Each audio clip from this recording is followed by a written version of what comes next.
Hello दोस्तों, आप सभी का मेरे YouTube चैनल में स्वागत है। आज हम पढ़ेंगे अध्याय 6 विद्युत धारा एवं परिपथ का लेक्चर 18, जिसमें आज का हमारा टॉपिक है विद्युत शक्ति से संबंधित प्रश्न, जिसमें आज हम उदाहरण नंबर 3 एवं उदाहरण नंबर 4 के बारे में जानेंगे। तो चलिए हमारे इस टॉपिक में आगे बढ़ते हैं। उदाहरण 3, एक घर में प्रतिदिन 60 वाट के 4 बल्ब 4 घंटे और 80 वाट के 2 घंटे 10 घंटे के लिए चलाए जाते हैं। तो इस घर में एक महीने 30 दिन में खर्च होने वाले बिजली का मूल्य बताएं यदि प्रति यूनिट बिजली का मूल्य 2 रुपये है। ओके, तो सबसे पहले हम इस क्वेश्चन को क्या करते हैं समझते हैं, इसके पश्चात इसके सॉल्यूशन को हल करेंगे। ओके, तो एक घर में प्रतिदिन 60 वाट के 4 बल्ब 4 घंटे और 80 वाट के 2 घंटे हमें 2 पंखे 10 घंटे के लिए चलाए जाते हैं। ओके, तो ये क्या है, 60 वाट की 4 बल्ब होता है, 60 वाट की 4 बल्ब है जिसको 4 घंटे के लिए एवं 80 वाट के जो 2 पंखे हैं उसको 10 घंटे के लिए चलाए जाते हैं। तो इस घर में एक महीने अर्थात 30 दिन में खर्च होने वाली बिजली का मूल्य बताओ। ओके, तो हमको क्या है, बिजली का जो खर्च होने वाला जो मूल्य है उसको हमको ज्ञात करना है यदि प्रति यूनिट बिजली का मूल्य 2 रुपये है।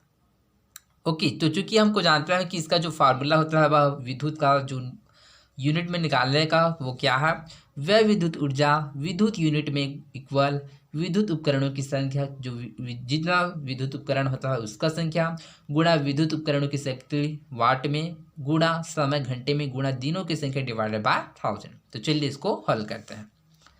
हल, 60 वाट के 4 बल्बों को 4 घंटे तक जलाने पर एक महीने में खर्च ऊर्जा इक्वल विद्युत उपकरणों की संख्या गुणा विद्युत उपकरणों की संख्या गुणा समय गुणा दिनों की संख्या डिवाइडेड बाय 1000। ओके, सबसे पहले हम क्या है 4 बल्ब के लिए निकालेंगे, उसके पश्चात हम लोग 2 पंखे के लिए निकालेंगे। ओके, तो इक्वल विद्युत उपकरणों की संख्या कितना है, वह 4, यहाँ पर दिखाया गया 4 बल्ब गुणा 60, यहाँ पर 60 किसको प्रदर्शित करता है, यह वाट अर्थात विद्युत उपकरणों की शक्ति गुणा समय किसको प्रदर्शित करता है, वह 4 घंटे को अर्थात 4 गुणा 30 अर्थात दिनों की संख्या डिवाइडेड बाय 1000। तो इसको सॉल्व करते हैं तो हमको 28.8 यूनिट अथवा 28.8 किलो वाट घंटा प्राप्त होता है। कैसे, तो चलिए इसको समझते हैं। जैसे कि यहाँ पर 0 है तो यहाँ से 1 0 कटा, यहाँ से यहाँ 1 0, यहाँ पर 1 0 कटा, यहाँ पर 1 0, तो बचा कितना, यहाँ से मैं डिनोट कर रहा हूँ 4 गुणा इक्वल करके लिख लेते हैं 4 गुणा 6 गुणा 4 गुणा 3 डिवाइडेड बाय 10। ओके, 4 गुणा 6 गुणा 4 गुणा 3 डिवाइडेड बाय 10, यह बचा। तो 10 किससे कटेगा क्या, तो हाँ 2 एकम 2, 2 दूनी 4 और 2 पंचे 10, तो हमको क्या मिला 2 गुणा 6 गुणा 4 गुणा 3 डिवाइडेड बाय 5। चलिए इसको सॉल्व करते तो 6 दूनी 12 गुणा 4 12 डिवाइडेड बाय 5। तो हमको पता है कि 12 का गुणा 12 के साथ कितना करते हैं तो कितना हमको प्राप्त होता है 144 अर्थात 144। ओके, तो 144 का क्या है भागित करते हैं 5 के साथ। तो चलिए इसको सॉल्व करते हैं तो 5 एकम 5, 5 दूनी 10, 2 बार में जाएगा तो बचा क्या 4 बचा, 2 बार में जाएगा तो बचा क्या, अर्थात ये 4 बचा, 14 में क्या बचा 4 बचा, तो 4 4 क्या होगा 44 हो गया। तो 5 का क्या भाग करते हैं 44 के साथ तो हमको कितना प्राप्त होता है, तो 5 अट्ठे 40 अर्थात 8 बार में जाएगा तो बचा क्या 4। चूंकि 5 संख्या क्या बड़ा है तो 4 छोटा है, इस वजह से यह नहीं हल होगा, तो इस वजह से हम लोग पॉइंट मिल लेते हैं, तो इस वजह से आता है यहाँ पर 0। तो 5 अट्ठे 40 अर्थात 28.8, यहाँ पर देख सकते हैं 28.8 यूनिट अथवा 28.8 किलो वाट घंटा हमको प्राप्त होगा। ओके, और 80 वाट के 2 पंखों का 10 घंटे तक चलने पर एक महीने में खर्च ऊर्जा। ओके, तो चलिए अब 80 वाट के जो 2 पंखे हैं उसके लिए हम लोग ज्ञात करते हैं। तो यहाँ पर विद्युत उपकरणों की संख्या कितना है 2 गुणा इसका जो विद्युत उपकरण की जो शक्ति है कितना 80 वाट गुणा वह इसका जो समय कितने घंटे के लिए चलता है तो वह 10 घंटे के लिए, इस वजह से यहाँ पर 10 लिखा गया है गुणा कितने दिनों के लिए 30 दिनों के लिए, यहाँ पर इसलिए 30 लिखा गया है डिवाइडेड बाय 1000। तो चलिए यहाँ पर भी सॉल्व करते हैं तो 0 0 आपस में कैंसिल हो गया, ये 0 आपस में कैंसिल हो गया, ये 0 आपस में कैंसिल हो गया, तो बचे क्या 2 गुणा 8 गुणा 3। ओके, नीचे में तो क्या है केवल एक ही है तो अर्थात एक ही। ओके, तो इसको चलिए सॉल्व करते तो 8 एकम 8, 8 दूनी 16 गुणा 3। तो चलिए 16 का गुणा 3 के साथ करते हैं तो 6 एकम 6, 6 दूनी 12, 6 18, 3 छक्की कितना होता है 18, 6 एकम 6, 6 दूनी 12, 6 18 का तो 8 हासिला 1, 3 एकम 3 और 1 4 अर्थात 48। तो 48 यूनिट अथवा 48 किलोवाट घंटा। ओके, अर्थात एक महीने में खर्च बिजली। ओके, तो हम इस दोनों को क्या कर देंगे, इक्वल कर देंगे। तो क्या होगा 28.8 प्लस 48 इक्वल, तो कितना होगा 76.8 यूनिट। ओके,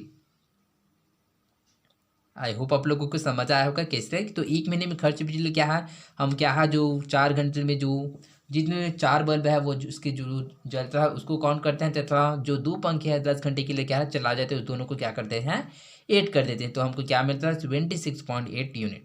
तो 1 किलोवाट घंटा अथवा 1 यूनिट का मूल्य कितना है, तो 2 रुपया है। क्या है क्वेश्चन में दिया गया है।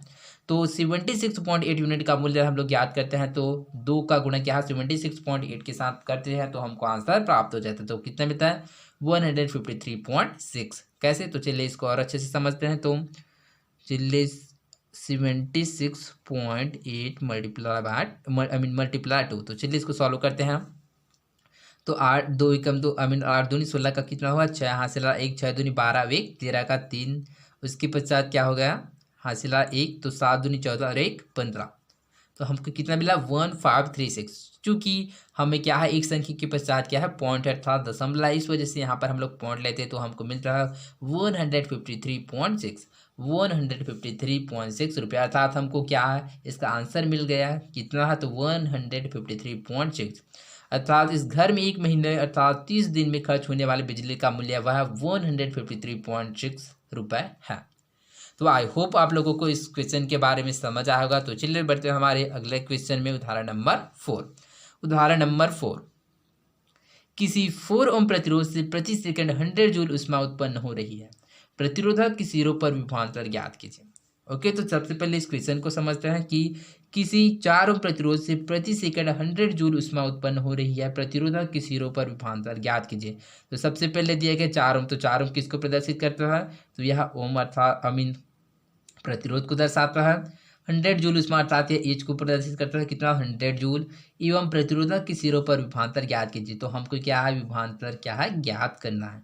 ओके, तो जैसे कि हल करते हैं, तो हल इक्वल क्या है एच इक्वल 100 जूल अर्थात इसका उसमें कितना है 100 जूल है। आर अर्थात प्रतिरोध कितना है 4 ओम, तथा टी प्रति सेकंड का अर्थात प्रत्येक सेकंड के लिए क्या है टी इक्वल 1 सेकंड। तो वी इक्वल विभवांतर अर्थात हमको जो विभवांतर है उसका वैल्यू फाइंड करना है। तो जूल के तापन नियम के अनुसार हमको पता है क्या होता है एच इक्वल आई स्क्वायर आर टी।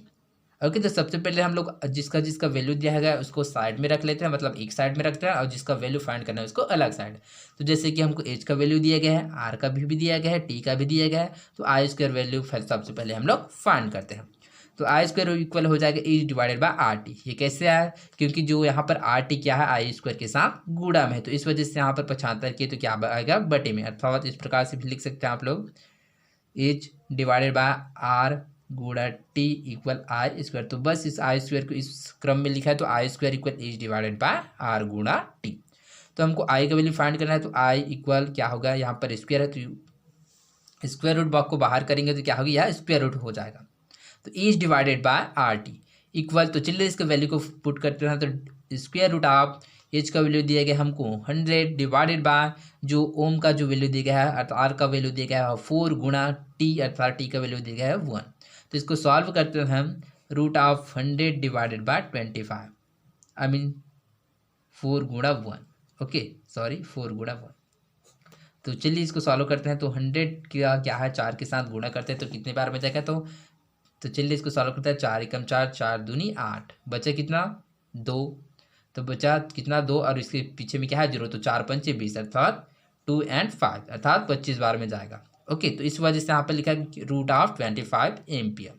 एम्पियर क्यों, क्योंकि जो धारा का जो मात्रक होता है वो क्या होता है एम्पियर, इस वजह से यहाँ पर एम्पियर लिखा गया है। Okay, equal 5 ampere. 5 एम्पियर क्यों होता है, क्योंकि जो रूट ऑफ 25 का जो स्क्वायर होता है कितना होता है, जो 5 का जो स्क्वायर रूट होता है कितना होता है 25 होता है, इस वजह से यहाँ पर 5 एम्पियर लिखते हैं। यहाँ पर 5 एम्पियर लिखे, अर्थात 5 को क्या लिख सकते हैं हम लोग root of 5 equal root of 5 लिख सकते हैं। तो रूट ऑफ 5 कितना होगा रूट ऑफ 25। इस वजह से जो रूट ऑफ 25 का जो स्क्वायर रूट होगा, इस वजह से जो 5 का जो स्क्वायर रूट होता है कितना होता है रूट ऑफ 25, इस वजह से यहाँ पर 5 एम्पियर लिखा गया। अतः ओम के नियम अनुसार। ओके, तो हम किसका वैल्यू फाइंड करना है, वी का वैल्यू फाइंड करना है तो अभी हम लोगों ने वी का वैल्यू फाइंड नहीं किया। हम लोग जानते हैं कि ओम के नियम अनुसार वी प्रोपोर्शनल टू आई, तो वी इक्वल क्या होता है आई आर। तो हमको वी का वैल्यू फाइंड करना है, तो चलिए इसको सॉल्व करते हैं। तो अतः ओम के नियम अनुसार V equal I R equal V का वैल्यू हमको ज्ञात करना है, तो आई का वैल्यू फाइंड किए हैं 5 एम्पियर, तो 5 गुणा आर का वैल्यू 4 है, तो 5 मल्टीप्लाई 4 इक्वल 20 वोल्ट। चूंकि यहाँ पर वोल्ट क्यों लिखा गया है, क्योंकि जो वोल्ट है उसका मात्रक होता है, किसका, विभवांतर को।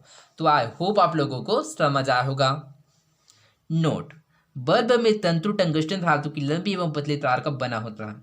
बल्ब के अंदर यह तंतु ऐसा आभासित होता है कि यह बहुत छोटा है, केवल कुछ इंच लंबा का, परंतु वास्तव में इसकी लंबाई कई फीट होती है, जिसे तंग कुंडली में बनाया जाता है। तो जैसे कि आप लोग जानते होंगे कि जो बल्ब होता है वह किससे बना हुआ, तंतु, उसका जो अंदर में जो स्थित भाग होता है वह किससे बना होता है, वह टंगस्टन धातु का बना होता है। ओके, तो जैसे कि हम सामान्य इसको देखते हैं तो क्या लगता है, वो बहुत छोटा लगता है, किंतु वह पतली तार का बना होता है। और बल्ब के अंतर्गत ये तंतु क्या है, हमको बहुत छोटा प्रतीत होता है, कि इसकी जो एक्चुअल जो लंबाई होता है वो बहुत ही लंबा होता है, अर्थात कई फीट में होता है, जिसे तंग कुंडली में बनाया जाता है।